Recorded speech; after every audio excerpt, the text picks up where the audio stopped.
Okay, so I had a couple questions about how to complete the worksheets that I sent out. I'm going to show you how to do problems 1 and 7 from the worksheet where you are solving with substitution, not the graphing worksheet. Um, so this is problem number 1. Okay, it says y equals 2x, and then it says x plus y equals 12. Okay, so remember the goal is to take one of the equations and get one of the letters by itself. So equation 1 already has that. The y is already by itself. When we do problem 7, we don't have a variable by itself. So we're going to have to do that first. Okay, so the way I taught you guys in class was to put parentheses around the y and then put parentheses around the y in the bottom equation. Try to keep things in focus for you. Okay, so next step. So the next step we want to do is substitute in what we just did in equation 1. So we're going to take what's in parentheses from the top equation, which is the y equals 2x, and we're going to fill that in for the y into the bottom equation. So our new equation is going to be x plus, leave some room because you're going to fill in something right there, equals 12. Okay, so now what you're going to fill in those parentheses is what we have from the equation up above. Y equals 2x. You're going to replace the y with 2x. Okay, so now we have x plus 2x equals 12. Okay, next step would be to combine like terms. All right, so we're going to combine like terms. X plus 2x is 3x equals 12. And now we're going to divide each side by 3. Divide by 3, divide by 3 in order to get x by itself. Okay, so we get x equals 4. Okay, now the next step is we still have to solve for y. Well, we had an equation up above right there, y equals 2x. So we're going to write y equals 2 times, and now you're not going to put x right there. What you're going to want to put in is what we just solved for x, 2 times 4. All right, so we get y equals 8.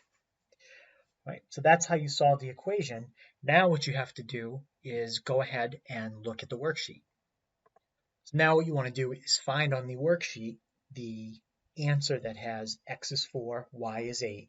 There's going to be 2 letters there. You're going to fill those 2 letters in for the boxes that say 1 and 1. Okay, so now taking a look at problem 7, this one is a little bit harder. Let me see if I can zoom in, make it a little bit bigger. Because you don't have a variable by itself. But remember, you always want to look for an equation that has a variable with a coefficient of 1, which basically means there's no number in front of it.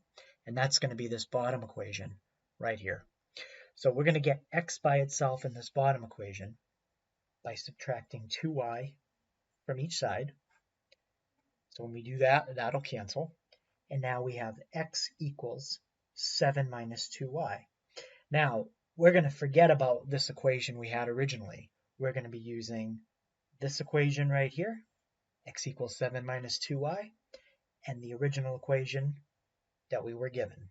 So now we're going to put parentheses around the x here and the x here, and we're going to take and we're going to fill in what we have for x right there. So we're going to have negative 2, leave a little bit of space to fill in for x, plus 3y equals 14. Now, don't put an x inside those parentheses. We're going to fill in what this equation tells us x is equal to. X equals 7 minus 2y. Okay, so now we need to simplify that. First step, think of SAM, the way I taught you guys that in class. You got to simplify. So that means distributive property and then combine like terms. All right, so first thing is distribute that negative 2.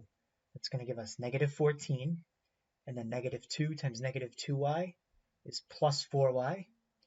and we still have the plus 3y, and we still have the equals 14.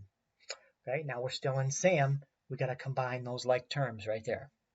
So we have negative 14 plus 7y equals 14.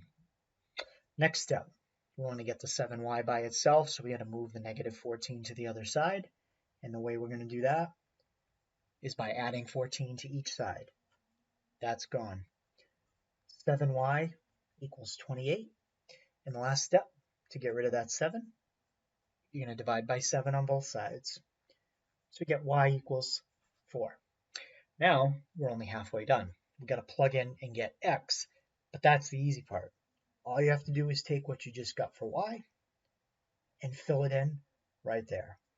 So now we have x equals, and the original equation was 7 minus 2, but we're not putting y in. We're going to put in what we just solved for, which is 4.